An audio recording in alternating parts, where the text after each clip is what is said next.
રાજકોટમાં દસ્તાવેજ કૌભાંડની ચકચારી ઘટના હાલ શહેરમાં જોવા મળી રહી છે। સમગ્ર કૌભાંડ રાજકોટના જિલ્લા નોંધણી ભવન ખાતે નકલી આચરવામાં આવ્યું હોવાનું સામે આવી રહ્યું છે। આ કૌભાંડમાં વર્ષ 1972 પહેલા હસ્તલિખિત દસ્તાવેજની સ્કેનિંગ કોપીમાં કચેરીના સુપરવાઇઝર અને કોન્ટ્રાક્ટ આધારિત કર્મચારી સહિત 3 શખ્સોએ 17 દસ્તાવેજોમાં ચેડા કર્યા હોવાનું સામે આવ્યું છે।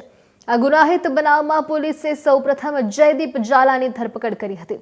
આ મામલે additional inspector general of registration DJ વસાવાએ જણાવ્યું કે અમદાવાદની બીએનએસ એજન્સીના કોન્ટ્રાક્ટર આધારિત સુપરવાઇઝર જયદીપ ઝાલા, કોન્ટ્રાક્ટ આધારિત કર્મચારી હર્ષ સોની અને વકીલ વ્યવસાય સાથે જોડાયેલા કિશન ચાવડાએ સમગ્ર કૌભાંડ કર્યું હતું।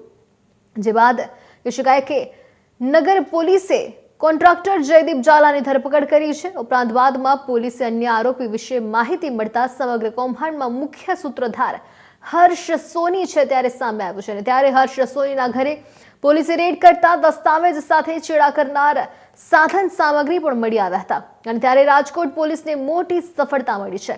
અમદાવાદના વેજલપુરમાંથી હર્ષ સોનીની અટકાયત કરી છે। રાજકોટ લઈ જવામાં તેને આવ્યો હતો।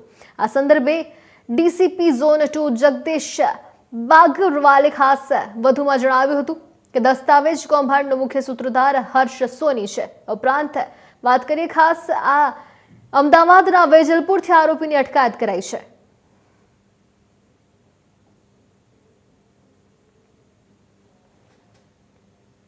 CP sir Shri Brajesh Kumar Jha sir અને additional CP sir Shri Mahendra Bagadia સરના નેતૃત્વ હેઠળ રાજકોટ શહેર પોલીસની ટીમોને નાસ્તા પડતા આરોપીઓને પકડવા માટેની સૂચના કરવામાં આવેલ હતી।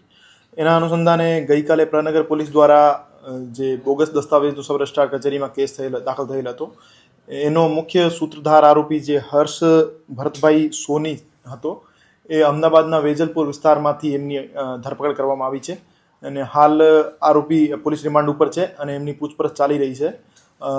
આના પહેલા આરોપીના ફ્લેટ ઉપર પ્રનગર પોલીસ દ્વારા રેડ કરવામાં આવેલ હતી।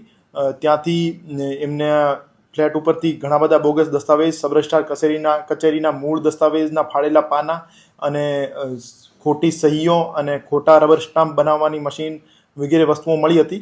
એના બાબતે આરોપીની વિસ્તારપૂર્વક પૂછપરછ કરવામાં આવશે અને આ આખા કૌભાંડમાં કોઈ સરકારી કર્મચારી અથવા બીજા કોઈ આરોપીઓ ઇન્વોલ્વ છે કે કેમ આ બાબતે તપાસ ચાલી રહી છે। 2 આરોપી પકડાના છે। કિશન ચાવડા નામના એડવોકેટ જે છે આરોપીની ધરપકડ કરવા માટે તજવીજ ચાલુ છે।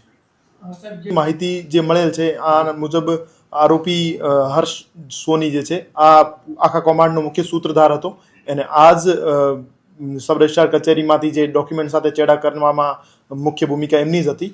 તો હજુ સુધી તો એમનો જ મુખ્ય રોલ સામે આવ્યો છે। બાકી આગળની તપાસમાં કોઈ બીજા આરોપીનો મુખ્ય રોલ સામે આવશે તો એમની પ્રવાસન ક્ષેત્રે હબ બની ચૂકેલા કચ્છમાં અનેક ઐતિહાસિક